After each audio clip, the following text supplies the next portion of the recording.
this is Joseph Carlson, and this is episode 16 of The Grief of Politics, and I am joined once again by Avin Carroll. Avin, how are you doing?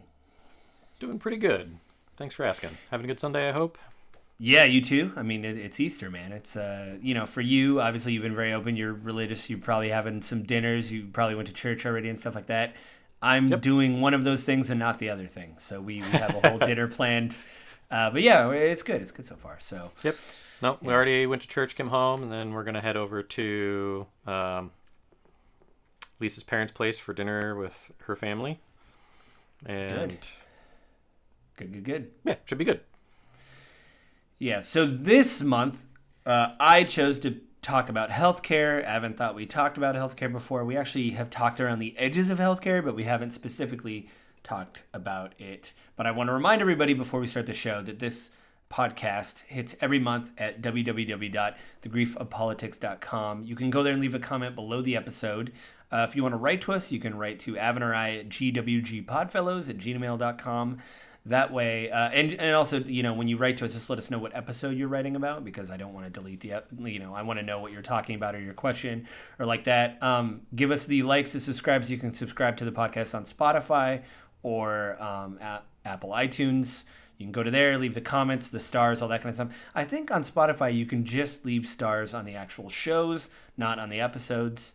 I haven't checked my thing on there, and I haven't checked ours, because I will say I checked like a few days ago, and we only had probably single-digit listens, but I think we had maybe one subscriber, but everybody had listened through the episodes. So I guess that's good. But I did not write a thesis for this episode, because Avin and I talked, and he said last month that, he's unbelievable. I didn't do that. But I think last month Avin was pretty prescient in the way he said, I think I know where you stand on healthcare, Joe. This should be an interesting episode. So since everybody knows that I'm a liberal hippie, and they probably figured out where I stand on healthcare, I want to hear your pitch, Avin, your opening statement, what you think about healthcare, stuff like that. So, first off, I think we should go into the numbers, right? There's something like 47 million Americans or something like that aren't covered on health insurance of any kind.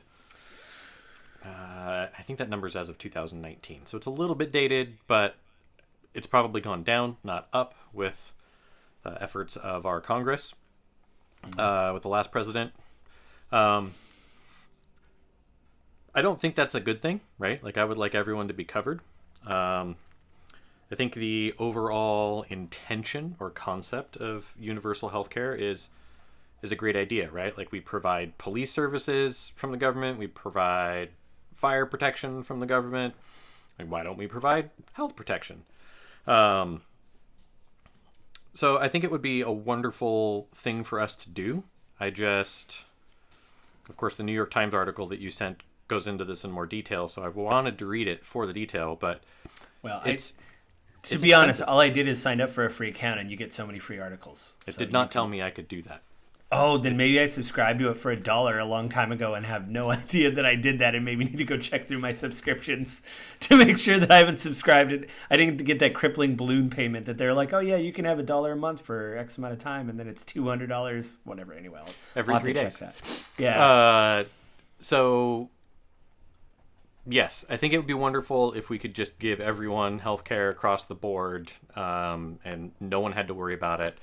Right. But I think it's naive to think that that's just as easy as turning on a switch. I think we all would agree that even if we did do it, it would take a long time to implement and get it right. Right. But also the expense of it, I think, is going to be a lot higher. Here in the United States, we have a very different philosophy than Japan. And since Lisa, my wife, grew up in Japan as a missionary, I think of Japan's universal healthcare system as sort of the one to compare against. But because Japanese culture is a culture of for the greater good and the benefit of everyone, I will sacrifice for myself, universal healthcare actually works very well in Japan. It's probably the best model out there. Outside of your articles, I read a few articles on statistics from Canada because that's what a lot of people compare to, but I also looked at the UK. I didn't have enough time to look at Germany's. and kind of read about the challenges for each one of those as well. And as a libertarian conservative, I don't like the concept of government being in control of any aspect of my life. And I don't like the concept of government dictating to a hospital, like, this is the most you can spend in caring for a person. These are the only options you can choose for providing service to someone who's sick with A, B, or C disease. Can I slightly interrupt you? Mm-hmm. That's already happening. With our health insurance companies, yes, not the government. Right, but then so what's the difference? If you're okay now with health insurance companies interfering with... I could fire my insurance company and go somewhere else. You can, but also I think that... I mean, go ahead. We're the opening argument thing. I don't want to like derail. Like We'll go off of this in a minute. Yeah, no, and my thing too is to say really quickly before I interrupt you again, and I'm interrupting you. I know that's so meta. I agree with you, right? Like everything you're saying, I agree with, except for the libertarian part. But go ahead. You're more libertarian than you know, Joe. All right, we're gonna do an episode on it because I swear every time you bring it up, my eye starts to twitch, and I'm like, ooh. So just the concept of government having that control, right? Like every single thing the government provides to us makes us more beholden to the government. It makes it more difficult for us to resist the government, to change the government. I've said it many, many times, probably not on this podcast, but you and I have talked about it. I've talked about it with many friends. Every single thing that we give to the government to control in our lives is an abdication of our own power and authority. We are letting go of our individual freedom and giving it to the government to control for us. Yep. Because we're lazy, because we're scared, because... Whoa, buddy. Because we aren't willing to do our own research and someone else has sold us on a thing. Like, we're giving away our power and authority of our own lives to the government. So doing that with healthcare is scary, right? We've already seen what happens when government controls police. What happens when the government controls your doctors? Now, in Canada, it's a little bit weird. Like, doctors work for the hospitals, and then the government pays the hospitals. Right. And we'll get into that later. They actually, one of the articles I found did talk about our state in Washington State specifically and how they deal with hospitals and how that is a problem. But we'll talk about that later. And then I looked at the UK, and in the UK, if you're a doctor or a nurse, you work for the government. So you're just a government employee, basically. Correct. Okay. And in both countries, they do have privatized healthcare, so people with money can still get privatized care. Yeah, so you have like the base, like this is your base level of care is government, and then if you want extra, you pay a la carte for whatever kind of coverage. Okay. Essentially. Which then brings to the other problem, right? Free market capitalism creates competition, which then drives innovation. UK and Canada, they cap how much money pharmaceutical companies can charge for their medications. Guess who pays for it? The consumer, right? No, the United States. We pay out our nose to subsidize the rest of the world on their pharmaceuticals. Well, that sucks. We should get on the subsidy game, is what I say. Then, if we're having to do it for everybody else, we should. I think I agree with everything you're saying. So these are all like the really big challenges. I would love to see it work, but I don't think anyone has a model that would work in the United States where we value our individual freedom, and we're not very good about setting aside our own wants and desires for the benefit of the people around us, especially people we don't know. Like, we are just not good at it in the U.S. You know that. I know that. Let's just be honest. That's not something we need bastards. We don't need to litigate that. I think we're not all bastards, but the one thing I'll say, so since everybody knows how I feel, and I already picked apart your thing, I'm not going to give my opening statement or whatever. I'm just going to go into the first article. It was by the New York Times. Evan couldn't read it, which is fine. Again, I should really check into this because I might have subscribed for $1 for whatever, and then now there's a crippling payment where I'm like, why is the New York Times charging me $200 a month? I don't know. But this article was published on October 16th, 2019. It's called "Would Medicare for All Save Billions or Cost Billions" by Josh Katz, Kevin Quealy, and Margaret Sanger Katz. There's a lot of graphs and charts on this, but and I think this goes into your problem where Bernie Sanders and Elizabeth Warren wanted to change in the 2016 presidential election, and before that, really, how we think and what we pay for Medicare. I'm just going to read these last two, or these two paragraphs. Quote, we asked a handful of economists and think tanks with a range of perspectives to estimate total American healthcare expenditures in 2019 under such a plan, like Medicare for All. The chart at the top of this page shows the estimates both in comparison and in total cost. There's a lot of charts, and they move, which is weird. It just constantly goes through anyway.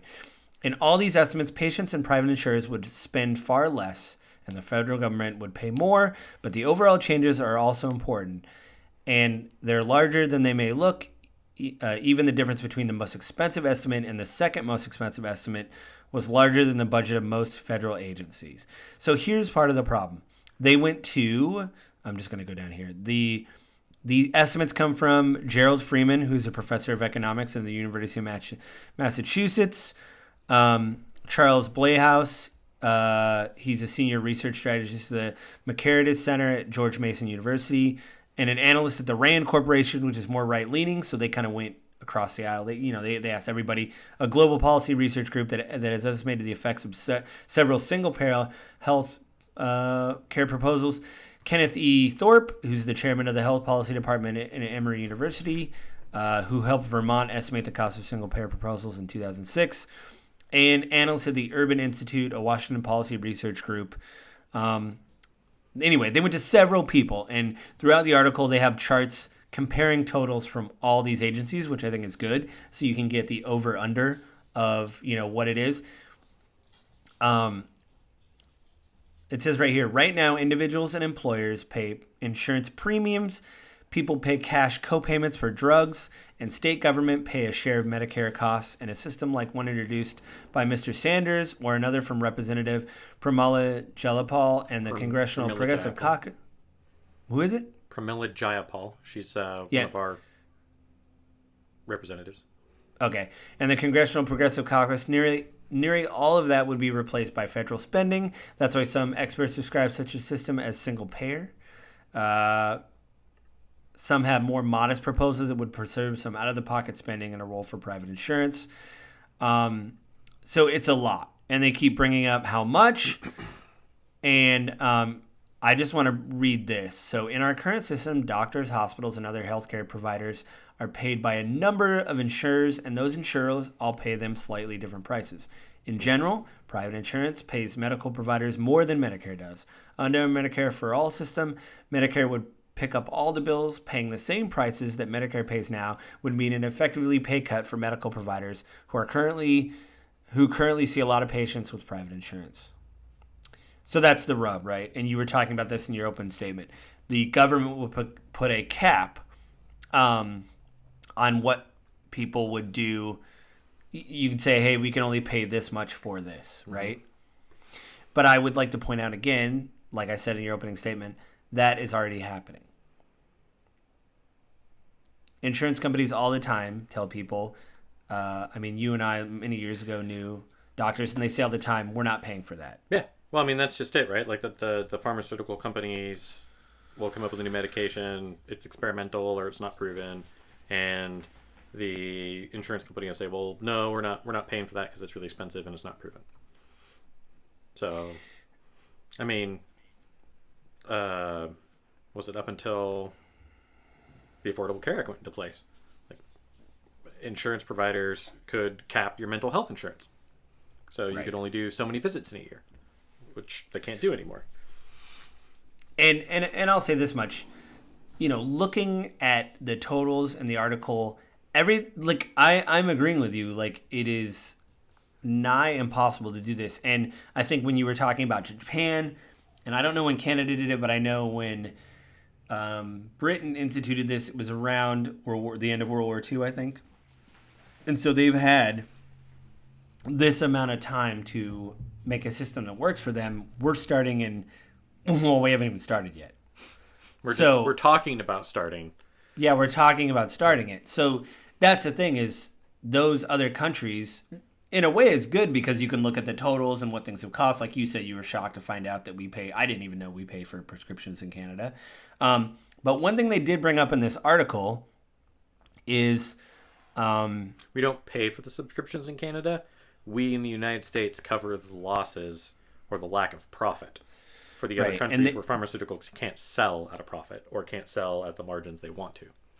One thing they did talk about in this article that I like is like, I want to see if I can find the exact. I can't prove that, by the way. This is speculation on just free market and how it works. But yeah, and that's going to be another episode because, I mean, we're not in a free market. We bail people out all the time when they make bad investments, or some people don't get, held accountable. Anyway, it's I hate it when people. Okay, never mind. I do think it's amazing that they said that. We have helped bring, like you said, we've helped bring down the cost of some medications. And maybe that's kind of an in. Maybe this isn't a thing where we do Medicare for all. Maybe we could do something where we kind of do now, maybe just at a better rate, where if you make under a certain amount, you could be covered by this, you know what I mean? Or you could pass your bill on to the government to help low income people pay. I don't know. And also the idea that we can maybe attack some of the drug prices and bring the drug prices down like we're doing in other countries and stuff like that. Maybe that would be something that would help shoulder the burden of whatever. Or, like you said, in Britain, or I think you said Britain or Canada, if you're a government employee and you're a doctor or whatever and you work for the government, maybe instead of just having Obamacare, we just say, hey, the government's going to have a health plan. And like you said, it's competition, right? So you could say, this is the type of coverage you get with us, and we'll foot the bill. You pay nothing. But if you pay into that, then you pay taxes. This is sort of, that concept sort of moves into the article about Washington State's single payer system that we came up with, or public option that we came up with. And that brings up, like, hospitals, providers not wanting to accept those programs because, like in Washington State, we're saying, well, we're only going to pay 160% of what Medicare pays. And the insurance providers pay 176% of what Medicaid pays or Medicare pays. And so what was it, like 20 out of 39 counties or something like that, or like hospitals have taken up the program? But right. Well, let me just read I'll read the article. We'll bring it in since we're talking about it so much. So this came out in NPR on February 21st, 2022. And it's called The First Public Option Health Plan in the U.S. Struggles to Gain Traction. And they just happen to be talking about Washington State. Yep. And yeah, you're right. So basically what they said is the hospitals are not buying into this. Officials from Washington State Hospital Association said that more hospitals that are not than not are voluntarily participating in public option plans. But they noted that the public option relies on cutting payments to hospitals to control costs and ties reimbursements to Medicare rates, which don't cover hospitals' cost of providing care. And this is, quote, if patients opt to join a public option rather than a private insurance, over time it would create financial challenges, especially for small rural providers operating on thin margins. And that was a big problem that was brought up when this was originally brought to the voters a couple of years ago, was that the small providers are just going to get crippled by this. What is the article's overall point on this, though, Joe? What is it? In Washington State, is it that hospitals are basically saying no and that they have to opt in because they're losing money on So the article's overarching point is Washington State's failing in this was not forcing hospitals to do it. So basically at the end of a barrel saying you have to participate and lose money. Right. Which I guess is a good way to do it. There was something in these New York Times article. Every single law you create, you have to be willing to enforce at the end of a gun. Because if someone doesn't want to participate, it could always escalate to the point of violence. Yeah. So it's dangerous for government to mandate that. And I think the way Washington State did it is the wrong way to do it. I mean, it is the wrong way to do it, in my opinion.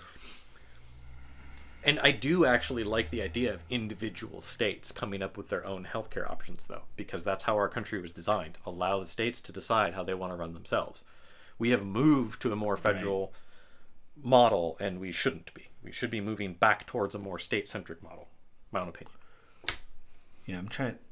There was one article that kind of blew me away here in the New York Times thing that I can't find now. So while you're looking for that, I'm gonna bring up one of the things that I found really interesting in one of the articles that I was reading about Canada was that the overall health expense of the overarching expense to Canadians for healthcare for the country is 10%. Oh. So that made me wow. think, like, okay, so if we paid 10% of our income into a healthcare system, how would that tie up with what we already pay for healthcare? Right. And interesting enough, I pay about 5% of my income towards healthcare, but then my boss pays the other 5%. Oh.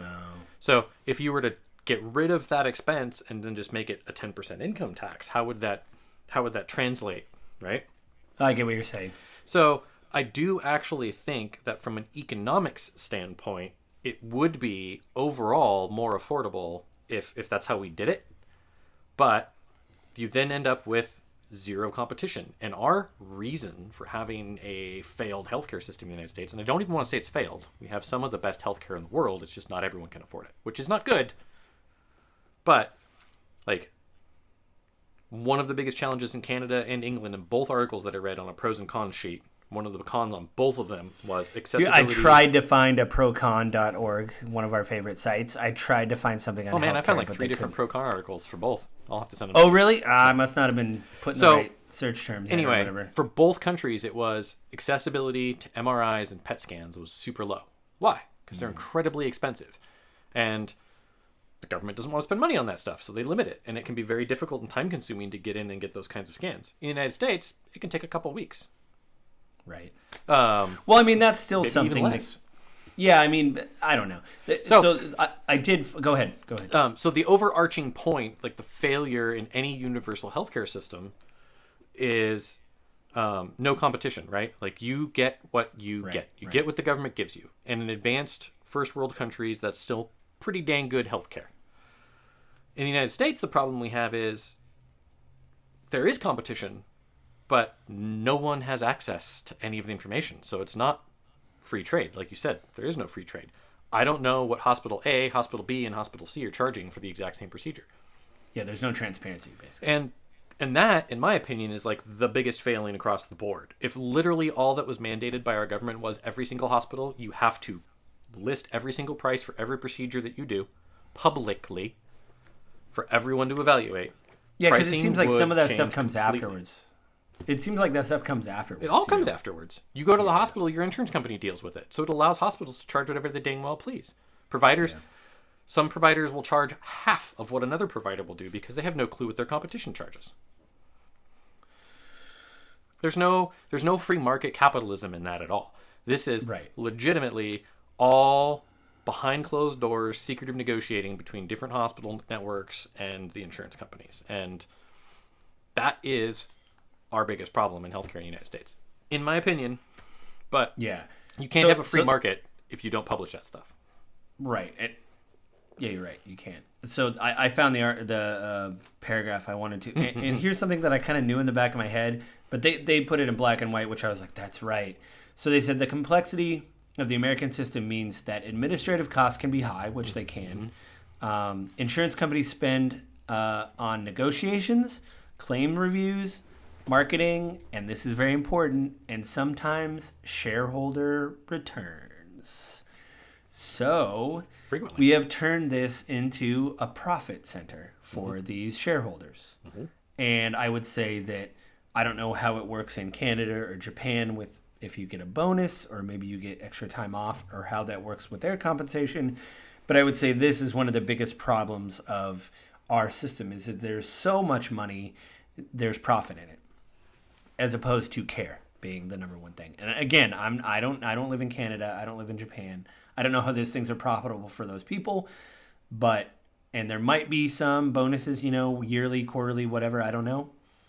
But it seems like here, that is the rub, that you're taking away, not from hospitals or whatever, but you're taking away the profit act. Like if the government says, hey, we don't want to make this profitable anymore, is that some of the money? That's another thing that you're talking about. I would like to see what their returns are. And if we pay you this, you're not going to be able to get any major national hospital network, I shouldn't say any, but a lot of major hospital networks are publicly traded companies. And their financials are publicly accessible because of that. They have to be by law. So you could look it up if you want to. You can see where their margins, their losses, their profits, their salaries, all of that. You can get all of it. Right. I have not gone through the effort of exploring it, and this is where we then have the challenge of should healthcare be a for-profit service or should it not? I have an answer, but go ahead. You think it shouldn't be, but I think there are severe advantages to being for-profit. There is a profit motive. The problem that we have in the profit motive in the United States is there's zero transparency. We have absolutely no clue, and so none of us can make an informed decision. We can't. One of the bigger cons in Canada and the UK, on both of the articles I read, people don't want to be doctors. There's no money in it. Right. Like, so... Yeah, you go through all that training. Well, that was another thing. I don't know if it was... No, health... one of the interesting things is getting a doctorate to become an MD in Canada is about half the prices of it in the United States. Wow. We'd have to talk about college tuition. That'd be another episode where we'd have to talk about the price of college. But one of the things I read in the UK on the con list is I went down into the commentary behind it, and one of the commenters who lived in England said, one of my problems with the healthcare system in Canada is I'm receiving healthcare from interns because the doctors with experience go work for private companies. Because there's more money in it. Correct. Yeah, that's...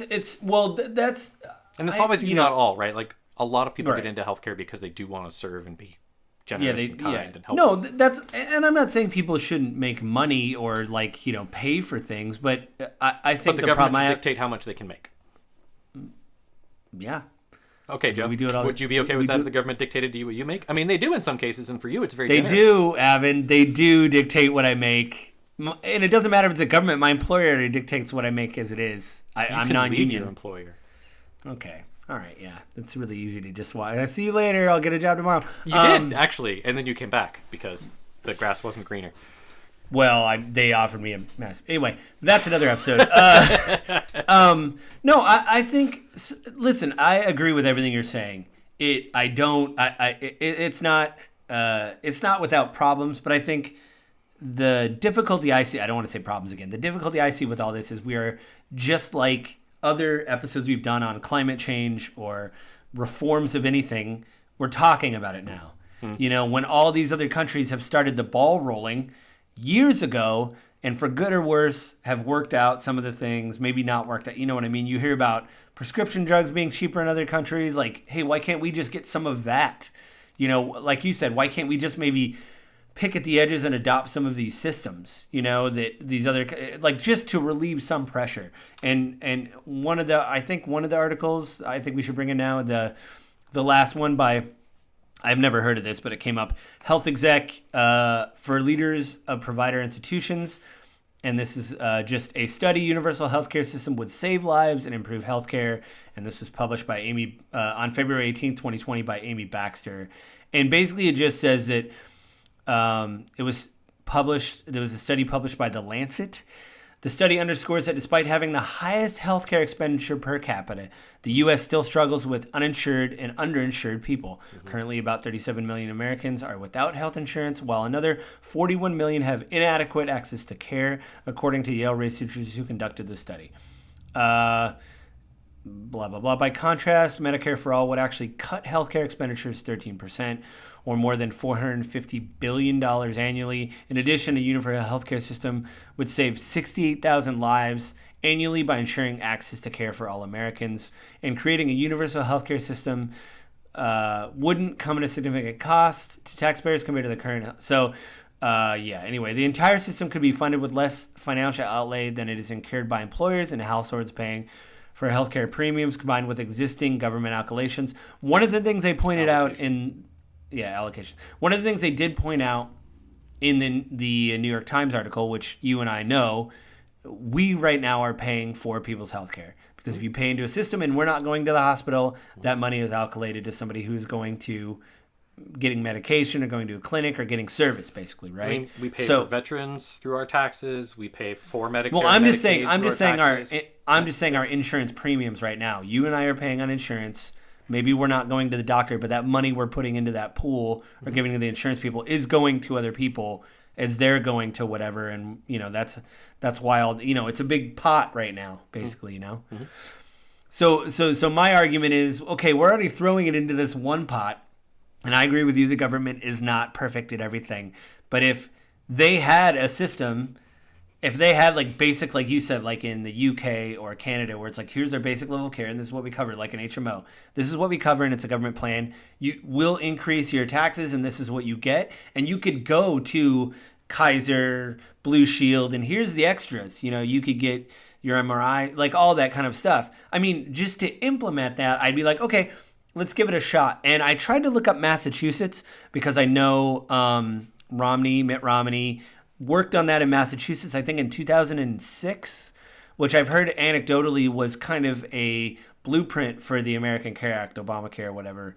But I tried to find like studies to show how that worked, and all it did is link me to their page to sign up for Massachusetts healthcare or look at charts of people from Massachusetts saying it was great, which is fine if people like their healthcare. But I want to see someone from the outside go, did it really work?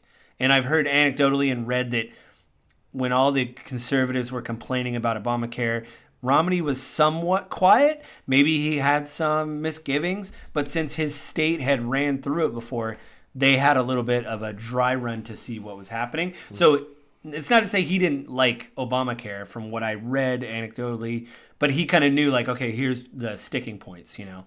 Like, so I think that's really interesting too, you know? So, I mean, from a money standpoint and an efficiency standpoint, right? Like, the fewer people having to work in the system, the more efficient it becomes, right? So, like, right off the bat, the earlier article where they talk about, like, administrative overhead, what was it, something like the healthcare industry is something like 12.5%, but in single-payer systems in other countries, it's like 2.5% or something like that. Yeah, or 6%. Right? Or it's like single digits as opposed to the double digits in the... one of the articles I'd read talked about... in the Canadian system, providers usually only have one assistant, like a doctor, nice. Because they don't have to go through all of the different like medical billing and all the other challenges. One of the things they mentioned in the United States is because we are a for-profit system, like they pay people, medical billing specialists, to find all the different various things they can bill for. So they talk about overutilization in the American healthcare system because hospitals are looking for everything they can bill. Because it doesn't cost you, the consumer, anything, it costs the insurance company something. Right. There are advantages to that, though, because doctors are more likely to screen for weird, oddball things that are low risk, but they're catching more stuff that way for people that have coverage. Mm-hmm. The expense aspect of it, like, okay, so, you know, if your employer pays half of your health care, then we go to a universal system. I don't pay anything. Your employer doesn't pay anything. It just comes out as part of our taxes. What happens to the employers, right? Like everyone talks about like our taxes are going to go up, but would businesses be able to pay higher? Not likely. That was one of the counterpoints saying that if they're not deducting, it could be a pay raise. They treat it like a pay raise. Like instead of us taking money out for healthcare, we're just going to give that back into. And you could probably do a thing where you put it into retirement or whatever, so it doesn't get taxed. Or it would be interesting to actually see that.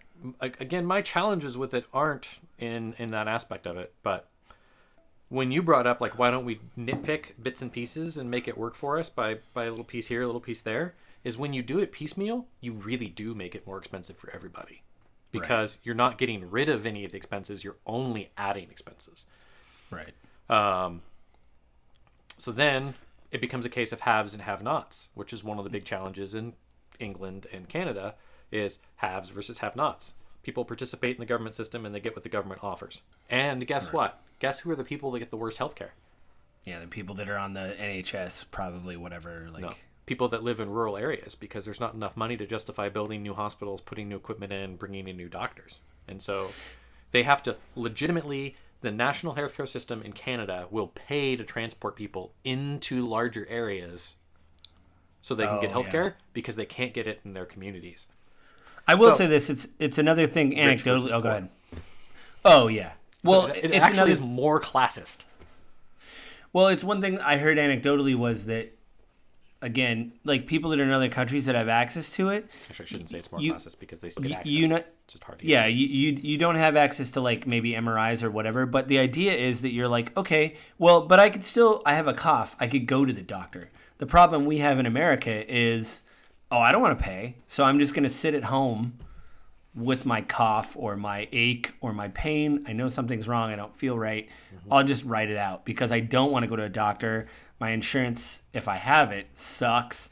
I don't, you know what I mean? Like And it's rough. like if we could figure out a way of balancing it so like people that want to keep their health insurance could keep their health insurance and opt out of the tax, Yeah. but otherwise it went to, like, I think people would be in favor of that until you start again looking at that would make things more expensive for everybody. Right. So yeah. It's Yeah, extremely difficult because, like you said, you agree on everything I say, and I agree with everything you say, because the data is there. But how do you make it work? Because it doesn't work right anywhere. Right. I mean, my thing is, yeah, unless you're incredibly wealthy and could be like, I have one of those devices like in Elysium where I just lay in it and it cures me of all ailments. Like, anyway, random reference. Or altered carbon, where you just upload. Oh yeah, you upload your new body. It's the same thing. I'll say this much: reading those articles, though, I think I wish I had found the study, but there was a new study that came out that basically said not only from the pandemic, but after the pandemic, Americans' life expectancy is dropping. And I wish I found the data, but I'd like to push back on you that I've read that America doesn't have the best healthcare. We pay a lot, but we sometimes don't get the best care. But I don't know, because I couldn't find the article or the graphs or the studies, if that's because we have more people that are uninsured that do not go to the hospital and that pushes that down, or the fact that we still pay too much and maybe we don't want to go because we pay too much. I don't know. Well, when you look at it on a national aggregate, right? Like we pay more than anywhere else in the world or most of the world, and we have lower outcomes than most of the world. But I would wager that you would find that people that are getting health care through their employers that aren't worried about spending money on it, that not underinsured, but people that are fully insured in the United States, I would wager get better health care. It doesn't mean we make better decisions with our health. I've also read something recently on the life expectancy in the United States going down, and they attributed it to we are more sedentary. Our diets are continuing to get worse, and those were kind of like the big factors. And then you add stress on top of that, because in America, like we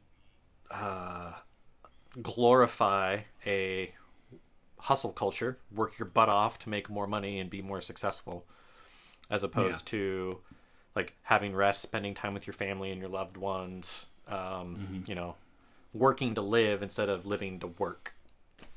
Yeah, and I mean, we've talked about it before anecdotally, like several people haven't got pay raises, not even before the pandemic. Like I haven't got a pay raise in several years.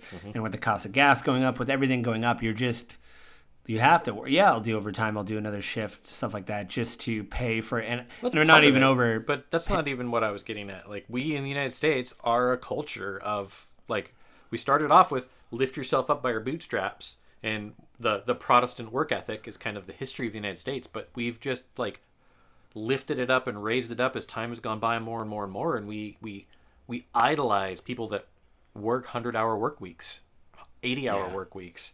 They're hustling, and they're making more money, but they're killing themselves doing it. I mean, I did that at a former employer when I was working like 60-hour weeks in the slow season and 80 to 100-hour weeks in the busy season. Yeah, and that's the thing is, I've noticed that too, but as I've gotten older, I kind of get more depressed when people mention that. Like, oh, I got 140 hours on my check, and I'm just like, oh, man. Like you know, like I can't. Ugh, and there is the other component of it too. People doing that just to get by, or working multiple jobs just to get by. And that is a different challenge and a different problem. And again, this comes back to free markets. Apparently, Lisa was telling me that in Washington State, we passed a law that requires all employers to post their salaries on job openings. Oh, that's good. I thought it was just... Well, I mean, this is kind of we're kind of getting away from healthcare, but I mean, you've hired people before, and I've read a lot of stuff about, hey, when people say online, hey, if you come in, don't ask about salary. And I remember when I was doing my mock interviews years ago in high school, hey, don't ask. And it's like, that just seems really and I have bad. The polar opposite philosophy. I think you would agree with me too. Like, I think it's just disrespectful to waste someone's time. You go through the whole interview process and then find out they're paying $3 an hour less than you were making at your other job in the same role. Like, you wouldn't have gone through the process. Right. I don't know why. I mean, I guess I understand why, but I don't agree with the philosophy. Again, I'm a free market person. Like, that stuff should be public and shared because there needs to be competition. Hey, Yeah. buddy, like, yeah, you got a great benefits package, but this guy also has a good benefits package and can pay me $2 more an hour or 20 grand more a year or whatever it may happen to be. I'm going over there. Right. Oh, well, we'll match it. Okay, cool. Yeah, and then two, if you're looking at the listing and no one's coming in, you're like, oh, maybe we need to bump up because we're looking at all these other people and they're posting what they're putting, and we need to bump this up because no one's coming in to get the job. You know what I mean? Like, and again, this goes back to the healthcare argument again. If hospitals and clinics were required to post their charges, even if it was still paid by your insurance company, I think people would still be more conscientious of where they went. And hospitals would be more conscientious because the insurance companies would be like, wait a minute, they're 20% cheaper. Like, you have to go over to that hospital. They're 20% cheaper. yeah. And then people will be ticked off because their insurance company is telling them where they can go. Like you said, it's not the government, it's the insurance company. But the hospital that lost all that business is going to go, oh, crap, where can we cut costs? Yeah. Hey, executives, you're getting smaller bonuses this year. Yeah, again, I mean, I don't disagree with you. I think it's just like the climate change debate. This is sad that this is the year that we're like, oh, maybe we should do something about this whole medical thing, you know? Like maybe, and there's been grumblings for years. I think really what pushes to the forefront is something we might talk about in another episode, though, which is the unionization efforts happening around where workers want more rights and they want to, like you said, they want everything to be transparent. They want to look at everything. They want to, you want to know what's going on, and with medical, like you said, everything is hidden.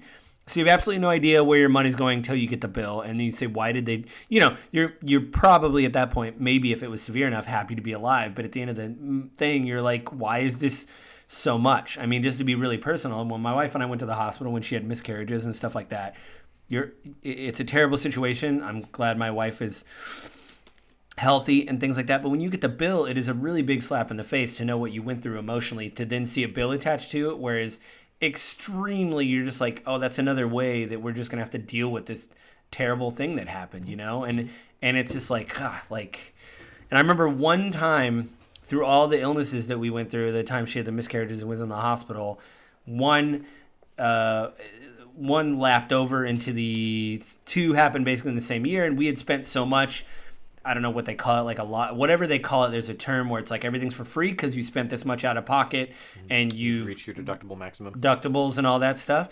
So they were like, hey, this one's on us basically, or, whatever. And part of it felt good, but then part of it didn't because it was like the third time we'd been through it. And I just made the joke that if anybody needed aspirin, they could just give our name at the desk, and they could just charge the aspirin to our room. Because just give it if you need codeine or any kind of like an IV drip, anything like that, just do it. Codeine, huh? Whatever they have at the hospital, man. You just put our name down in the front desk if it's like a hotel, and we'll charge or whatever. No, it's I think, and that's what it is. It's it's the. And I read it a lot, not just about what happened to my wife and I, but anybody that's gone through anything traumatic, not only do you go through the traumatic thing, but then you get the bill. And you're like, and then I'm going to be paying this for... So you had all of the grief associated to whatever happened. Yeah, your injury, like you were injured, car wreck, your whatever. Surgery, your illness, your loss, whatever it is, and then you get a bill and you have to go through all of the stress and grief of paying for the large bill. Right, like and then, you hear about it all the time. People that get cancer and go through all the treatment, and even after the health insurance company pays for everything, they've still got $100,000, $200,000 bills. I actually really appreciated the I can't remember his name. Oliver.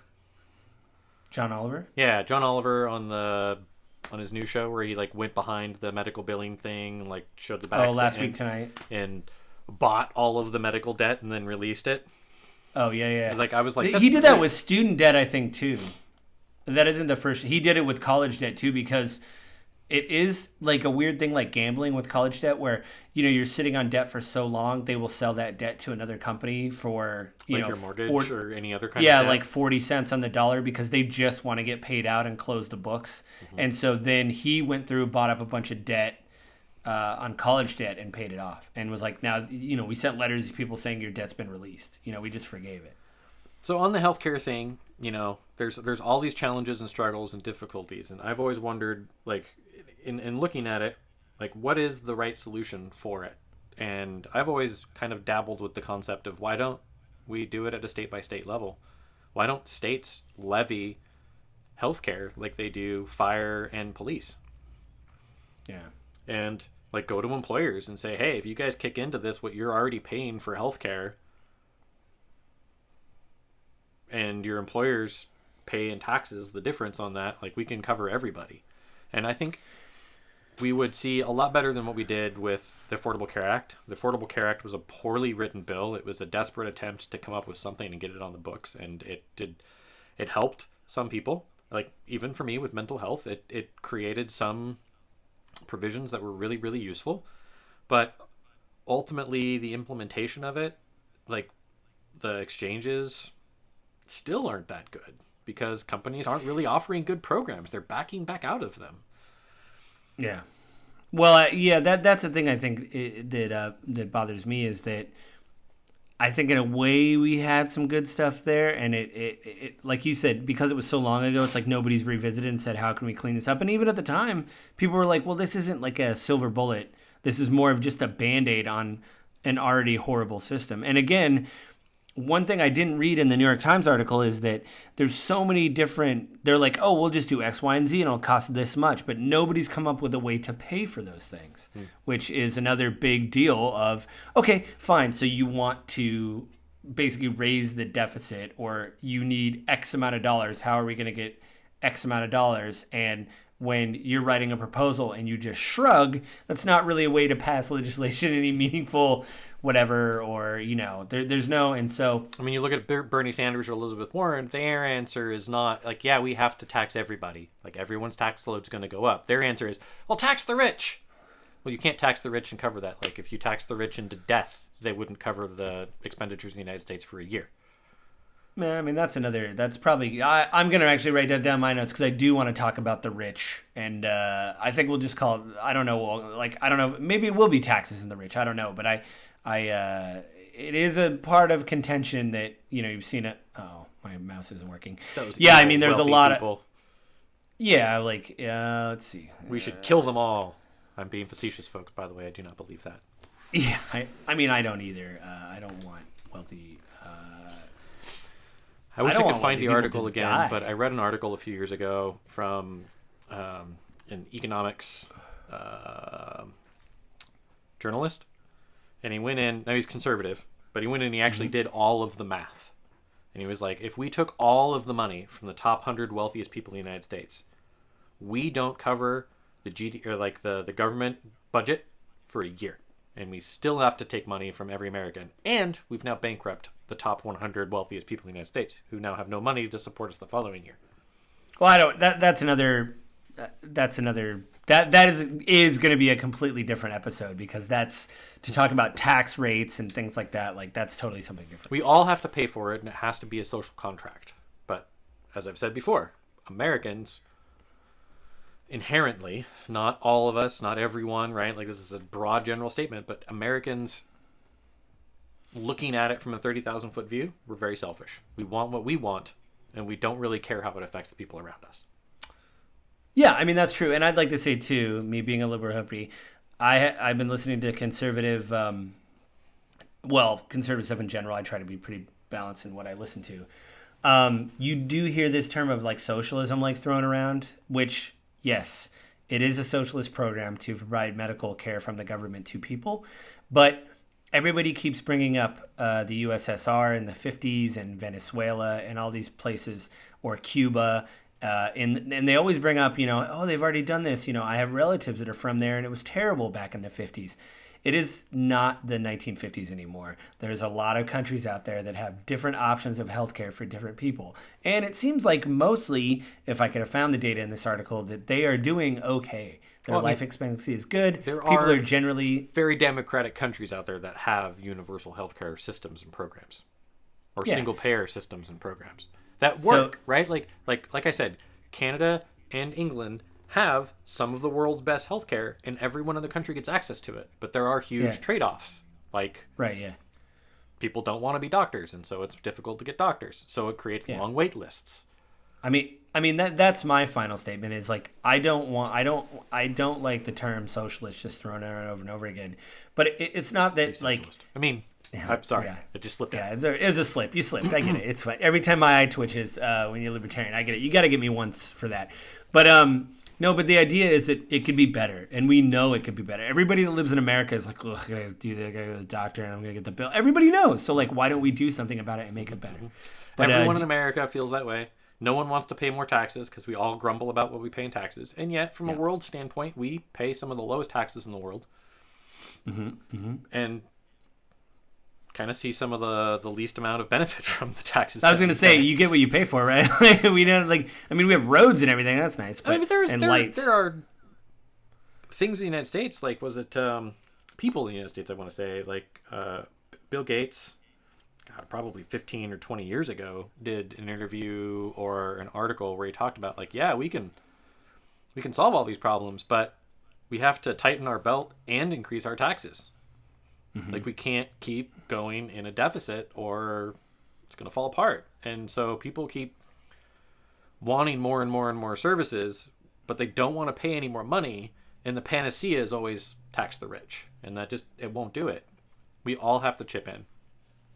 And yes, capital gains taxes in our country give extremely wealthy people ways to get out of paying tax. For me, it's not, I mean, it is tax the rich, but the idea that just like Americans, the rich have access to a lot more loopholes. And so what they should be paying, many of them do not pay. So for me, it's not tax the rich, eat them up. It's like, can they just pay what they owe? That would be good if they just paid something, you know, as opposed to very little. That's going to be another episode. Yeah, but so finishing up, what's your closing? I mean, I guess we kind of went over it. Like, you and I both agree, but it could be better. That's my only point. I would love to see an actual viable solution that would improve healthcare for all of the people in the United States that don't currently have healthcare, right? Right. Where do we find the social contract? Where do we find the balance as a country that healthcare is still good enough that people are okay with it, right? Because that, I think, is probably the biggest challenge, is people don't want to give up what they have because the people that have it have pretty good coverage, and they don't want to move backwards. And a lot of those people are willing to pay more, but they don't want to move backwards in quality. And that's what they see in other countries that have these programs.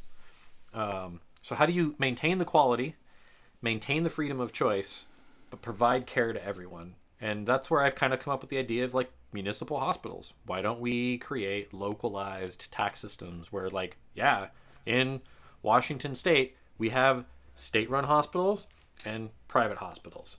And everyone in Washington pays an extra percentage on it. And if you don't like it, move to another state. And guess what? A lot of people have moved out of our state because they don't like things.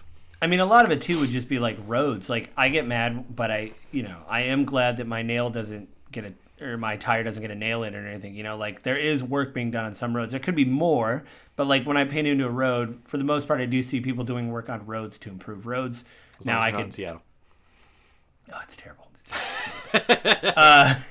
Anyway, I mean, I don't really have much of a closing thought. I mean, you and I definitely agree that it could just be better. That's all I'm saying. There's got to be a way to make it better. And I think not to rip on conservatives, but this idea that they just keep bringing up socialism, it's like, listen, that doesn't really advance the conversation, because all that people that I listen to anyway in progressive circles are just saying every conservative is a heartless, evil bastard that wants everyone to die doesn't advance the issue either. And but what I'm saying is I'm tired of them just saying it's a socialist whatever utopia a la the 1950s, liberal hippie. That's all I'm saying is, like, okay, if you like, you and I are having this discussion, you tell me, it would, like, again, the New York Times brought up, hey, this would cost a lot of money to do this, you know, like an exorbitant amount of money. So but we already pay an exorbitant amount of money. It just doesn't go to the government. It goes to a health insurance company. Yeah. So how do you balance that, right? Yeah. To me, we always talk about like the lesser of two evils, and this really feels like that situation, because right now insurance companies do overcharge for some things and they decide your level of care. And if I said, hey, I don't really like the government either, but like if they had a comparable healthcare plan, I would be like, okay, let's give it a shot because I've already seen what this other thing can do. I've already been part of this my whole life. You show me what you can do and I can shop after that. You know, after I use your service for X amount of years, I can be like, okay, I've experienced both. What do I want to do now? You know, like competition, like you said. So, but before we go, Avin, do you know what you want to talk about next episode? Have you decided? It is your turn to pick. Have you decided the thing? Do you want me to read over the stuff I've written down that we... Yeah, because I never have an idea when I'm on the spot, which is why... So we just did... I'll have to remove that. We did healthcare. We got voter rights, domestic terrorism, you being a libertarian. I just wrote libertarian. I just want to take a shot at you. The war on drugs or taxes and the wealthy.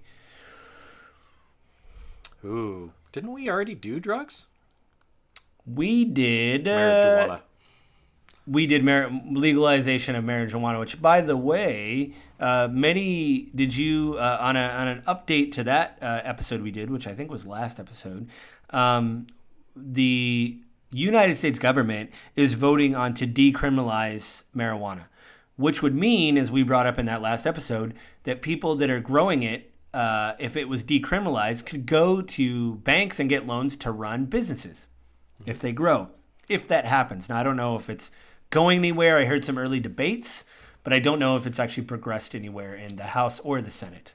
I didn't read the article, but I saw a headline yesterday that was conservatives are softening up to the idea of psilocybin as a treatment for mental disorders because of veterans. Yeah, I've heard that as well. I think we brought that up in the marijuana we episode. did, but we talked about it. Man, I guess we could do war on drugs. I mean, that's a super interesting one. I think you and I are actually going to be a lot more in alignment in that one, but it's an interesting discussion. If we want to have something a little bit more polarizing, then we could definitely do I don't want to fight. Tax on the wealthy. I didn't say fight. I said polarizing. All right. I mean, I'll definitely, and if we did the tax on the wealthy, I'll do this. So I know what we'll do. We usually do it in threes, right? We always do 3 articles, whatever. So why don't we run... Because this is what it's going to be. This is really polarizing, and we're gonna make each other laugh. But polarizing with a capital P. What I would say is we'll pick 3 wealthy individuals because there is a lot to pick from, and then since you're anti-tax the rich, maybe you'll bring an article of like, here's why you can't tax Bill Gates, and I will bring hey, this guy needs to pay his taxes type thing. So like a pro and con based on a wealthy person. What about that? What about that idea? Yeah, I think that might be a good way to do it. If we pick out actual individuals, I mean, it doesn't cover the broader issue, but we will discuss the broader issue no matter what anyway. Right. Because so that's what we'll do. So we won't announce it again, obviously, till next month. But that's going to be the structure of the episode. So instead of us just picking 3 articles, we will pick 3 wealthy individuals. Avin will be anti-tax them. Here's what they do. Here's their whatever. And then I will bring hey, we need to tax this person type thing. So it'll be more of a debate, I guess, a point counterpoint type thing. Yeah. I think that'd be kind of interesting. Yeah. So is there anything you want to plug before we're out of here, Avin? Like always, bring up my side business, Your Agent Guide. Passionate about making sure that people have the best real estate experience possible. So if you're anywhere in the United States, I can help you find professional, talented real estate agents to help you in your real estate transactions. It is all free, of course, because I am paid by the real estate agent that you would work with, and you get all the service for free. So if you are interested, check it out on YouTube. Look up Your Agent Guide. How many videos do you do a week? I do 1 video a week right now. 1 video a week, okay. Which I just started consistently doing 1 video a week. But also you've got my website, youragentguide.com. And my passion is just helping people get through it. So even if you have questions, like I'm super happy to help, even if there is nothing on the back end for me. Yeah, I mean, we've talked about this many times. It's a big part of your life, getting a home and saving money and understanding what's going on. Like you and I mean, you're in real estate, but I know me the first time out, I've said it many times. I wish there was so much I knew before going into the situation. And there was a lot of surprises like, oh, we're doing that now. Okay, that seems... And that's the idea, right? Like get people the information so they can make more informed decisions and be more comfortable going through the process. Because I know you can attest, it is very stressful. It is very stressful. It is bad. But the only thing I'd like to plug is obviously this podcast, obviously, and Gaming with Grief. That's the one I do every week by myself, where I talk about games and how they deal with grief and death and loss. And, to counteract that, I play a lot of like games as a service games. And in a small mini announcement this morning, Marvel's Avengers, which is the best 6 out of 10, 5 out of 10 game that no one's playing. They've had a lot of problems at launch. I like the game. It looks good on PS5.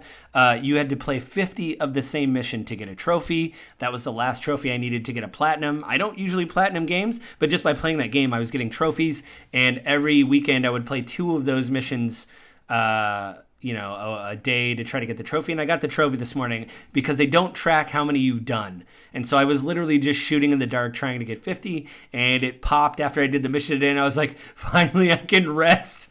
I don't have to do this dumb mission anymore. So, the podcast is Gaming with Grief, and it comes out every Monday at 7 a.m. So, but I want to remind everybody, unless Avin, is there anything else you want to say, Avin, or... No. I mean, definitely check out the Gaming with Grief podcast. I've been on there a couple times. And yeah, Avin's been there because he whooped my butt at Age of Empires, which might happen again because he's now on to the difficult AI, which is, I don't know. I don't even... the easy guys beat me, so I don't even know if we're going to play again. Just remind everybody that this podcast is The Grief of Politics. It hits the 20th of every month at 7 a.m. We have our website, which is www.thegriefofpolitics.com. Please go there and leave a comment. Let us know what you think of the show. Or you can subscribe to the show on Apple iTunes or the Spotify. Go there, leave us the likes, the whatever. You can even write to us at gwgpodfellows@gmail.com and let us know what episode you're talking about so that way we don't delete it. And I think you can follow me on Twitter at JustLittleJoe. I don't think Avin does the Twitters. Do you do the Twitters? I have a Twitter account. I don't even know what my handle is. I think you are following me. I only have like 10 followers. I'd have to see what your handle is and everything. If you want me to, we could talk about it next episode if you want to put that out there. But I did look. Our numbers are kind of ticking up. I know I said in the beginning it wasn't a lot, but that's more than the 3 we got from before. So thanks everybody for listening to the show. And we will talk to you guys again next month.